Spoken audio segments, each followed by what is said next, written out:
Alright, so welcome back everybody. So for this video, I'm going to show you guys how to play Harmonies. So in Harmonies, we are building an ecosystem. We're going to be placing out various tokens to form various types of habitats and potentially buildings as well.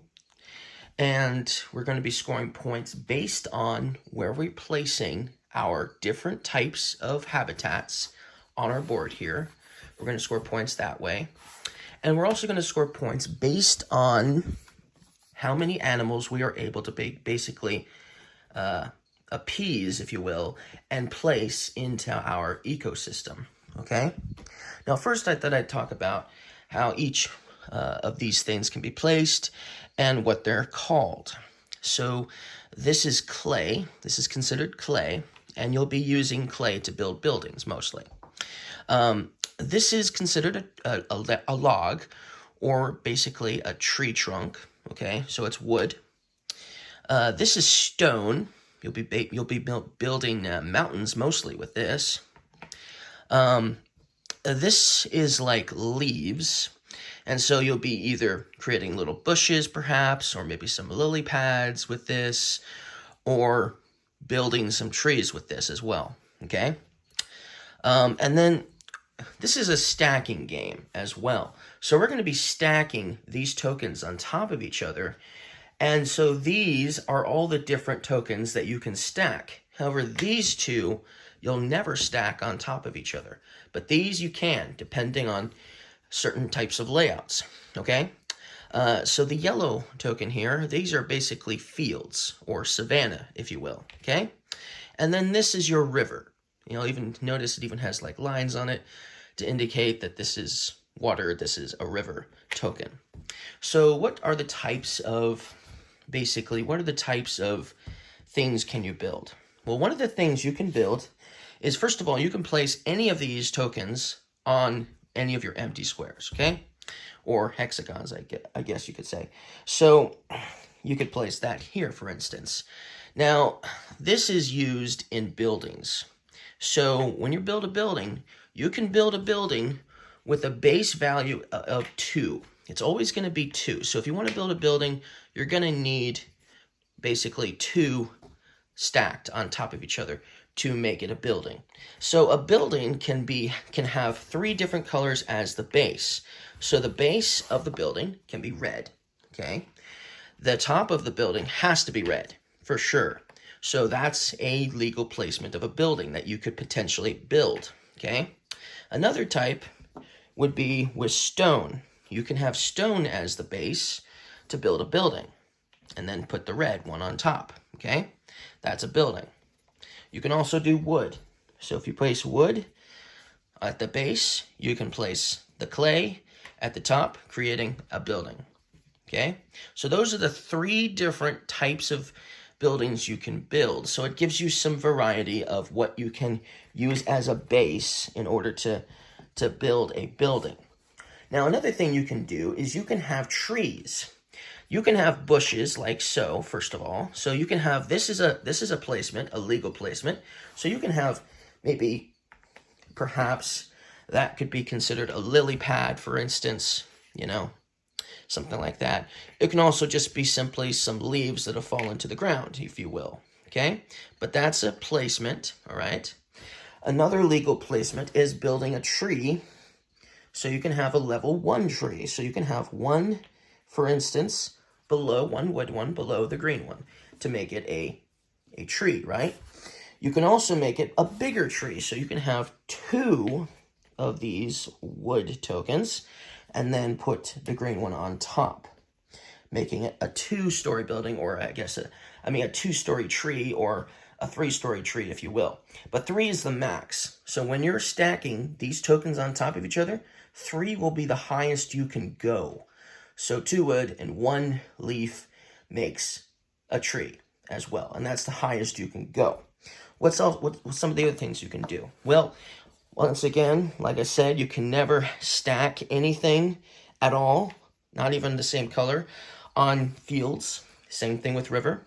but you can build mountains. So a mountain can be one size, it can also be two size, and it can also be three size as well. So you can have a 3-size mountain, okay? But yes, that's the different types of things that you can do when building things. You can basically build like that. So let's just like have some variety here so you can just kind of see what you could potentially have, you know. See? So lots of different stuff you can do when building your ecosystem, okay? So that's how that's going to work. Now, let me just put these sort of back where they were. I forget exactly their format, but it's not a huge deal for our video that I'm trying to explain. Okay, so that's how you're going to build your buildings. Now, or your ecosystem, I should say, right? And so you're going to score points based on how you're doing that and what you do. So you have this handy guide here that tells you. So if you build a tree that doesn't have leaves on top, that's 0 points. If you just have simply leaves on the ground, or maybe a lily pad next to water or something like that, if you want to think of it as that, it's only a point at the end of the game. If you build a tree that has 1 wood and 1 leaf on top, that's 3 points. And if you build a tree that's full size with 2 wood and 1 leaf on top, then that's 7 points, okay? Now, here's another example. Now, with mountains, however, this is going to change a little bit. You'll notice each of these are worth a certain amount of points, about the same amount as the trees are. You'll notice you can get 1 point for a mountain size of 1. But you'll notice over here, there's this chain link that's broken, meaning this is a stone that's by itself. You see, in order for mountains to score points, there needs to be another mountain next to it, adjacent to it. So let me just demonstrate that idea. So for instance, if this mountain was by itself over here and this mountain was by itself over here, they'd be worth 0 points. It wouldn't matter. Let me find a mountain token here. It wouldn't matter if it was a big mountain. If it was a big lone mountain on its own, it wouldn't matter. 0 points, okay? So the only way you're going to score points for your mountains is if you have at least 2 mountains next to each other. And so then this equation would score you 4 points. It would score you 4 points. 3 points for this, 1 point for that, because they're next to each other. So that's how that's going to work. So you want a group of mountains if you want to score points with your mountains. But mountains on their own, regardless of size, score you 0 points. So that's how that's going to work. Now with the fields here, a field on its own doesn't score you any points. So if you just have 1 field token on its own, 0 points. But if you have 2 next to each other, that's 5 points. But you'll notice it doesn't have anything higher than that. So if you were to have a group of 3 fields next to each other, you're still getting just 5 points. So you're welcome to build a huge field if you want to, but you're not scoring any additional points. However, if you had a field over here of 2 size, and you had a field over here of 2 size separated from the other one, then that's 5 points, and that's 5 points. Same thing with the mountains. If you had a group of mountains over here and a group of mountains over here, you're scoring the points for the group of mountains here and the group of mountains over here as well. That's how that's going to work. So that's how that will work. Okay, now let me explain buildings. So it does not matter what the base is when scoring points for the buildings. What matters is the types of tokens that surround it. So if this building here was on its own and had nothing around it, 0 points. It's going to score you points based on the amount of tokens that are around it. So if, for instance, we had 1 yellow and 1 blue, it would still be 0 points. There has to be at least 3 different types of tokens around it, okay? So if you have, this was your equation, you're going to get 5 points, okay? 5 points if this was your equation, as in 3 different colors next to a building. That's the only way they're going to score points. So you have to have at least 3 different types of tokens, basically. Now, the way rivers are going to work is you need to actually build like a river in order to get rivers to really work and function. So, for instance, this is more like a lake, right? So the way it's going to work is if you have 1 water piece on its own, you get 0 points. If you have 2 and they're forming a line, then that's 2 points. You'll notice we have 3 here in this equation. So you might be thinking you can get 5 points because you have 3 here. But the problem is this is more of a lake, not really a river. So if you want to get points for this, you just ignore this and just say that this is your line here. And what you're going to get is 2 points because you're forming a line. So what you really want to do is form like a snake-like river to score the most points, like so. That's kind of what you want to do if you want to score points on your river. And if you can get 6 of them, that's 15 points. If you can get more than that, if you can get +1 more, if you get the 7 in a line, that's +4 more points for the additional river token that you place. So it's 15 plus 4, so that would be 19 points. So yes, that's a possibility you could do. We've already got 3, 4, 5, so it's possible to get a 6. It's possible to get a 7. Very possible. But that's the only way you're going to score points based on the different types of tokens that you can place and where you place them and how you place them. So efficiency is key in this game, and it's efficient to try to build your ecosystems like so, but it's also efficient to also get your animals placed. So the other way you're going to get points in this game is going to be appeasing animals. Now, if you have this alligator, what you're going to start with is there's going to be 3 of these little tokens on each of these little spots, okay?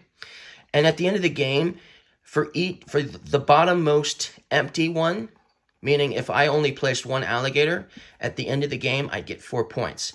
But if I placed all 3 of my alligators, at the end of the game, I get 15 points for the alligators. That's cool, right? But in order to place these animals out, you first have to meet the needs of the ecosystem that you need to build for them. So I would need to build a 2-size tree and then have a river here, and then I could place a cube on this river here if there was that, okay? That's how that's going to work. So, for instance, I'd have to have something like, let me find another wood. I'd have to have something like this in order to place the alligator, as an example, okay? Now, you'll notice this equation here is exactly like this, but it can be sort of, it can be in any orientation as long as you're matching the appropriate needs of tokens and where they're supposed to be. So that would work, for instance, if this was a little bit more centered, you could do this side, for instance, as a for instance. Now, what's really fascinating is when you're placing out animals, you do not have to do a full amount again. So I wouldn't have to grab a whole nother tree of tokens, and I wouldn't have to have like a whole nother tree built somewhere else, and then 2 more rivers as well, just to place my second alligator. So, for instance, if I had the alligator, I could place that alligator there, because I have that equation. But for instance, I wouldn't have to have a whole nother tree and a whole nother 2 rivers just to place out my second alligator here. You could do it that way for sure, but you wouldn't have to.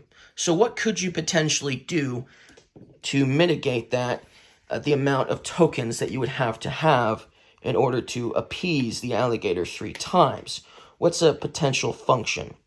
Well, first of all, the alligator is only going to go on this river spot here. So he's not going to be utilizing this one, and he's not going to be utilizing the tree, okay? You can never put more than 1 animal on the same token. But for instance, I could use the same tree and place out a river in this direction, and then place out my second alligator right there. That would work. I could use that same tree again. Let me find another river token. I could use that same tree again as a for instance, and place out 2 rivers going this way and place out my 3rd alligator like that. That would work. That would work. So you can see, you can use the same tokens over and over again to help place out your animals. You can use this to place out more. So there's a bird in here called the kingfisher. So let me find that. There's a bird called the kingfisher. And I played this game, and I had the alligator, and I had the kingfisher. Where is it? Where is it? Where is it? There it is. So the kingfisher has to go on a tree of 2. Well, it has to go on this size tree here, right? But it has to have an orientation of water adjacent to it. So even though these alligators are using this tree for their own needs, I can use the kingfisher for this exact equation here. So I could place out a cube from the kingfisher and place it on this tree. Like so. Pretty cool, huh? So yeah, you can utilize all the different animals and all the different tokens again and again and again and again, as long as you can place them on the appropriate location. So that kingfisher has to go in that tree. So, you know, I could, for instance, place a tree over here, for instance. And let me get another of these. So if there was a tree here, like so, there's a water here, there's a water there. It does not matter that the alligator is there. It just matters there's water here and there's water here. And it's the same equation on the card, right? Then I could place out my 2nd kingfisher, for instance, there. So those are some examples of some of the cards, some of the animals, and how you can place them out, okay? So that's the basics of the game. Now, what do you do on your turn? What can you do? There are some actions that you can take, so let's just explain that. We've already explained how to play the game. Let me just fix the board a bit, since I messed everything up. Just gonna place out some stuff. Hold on.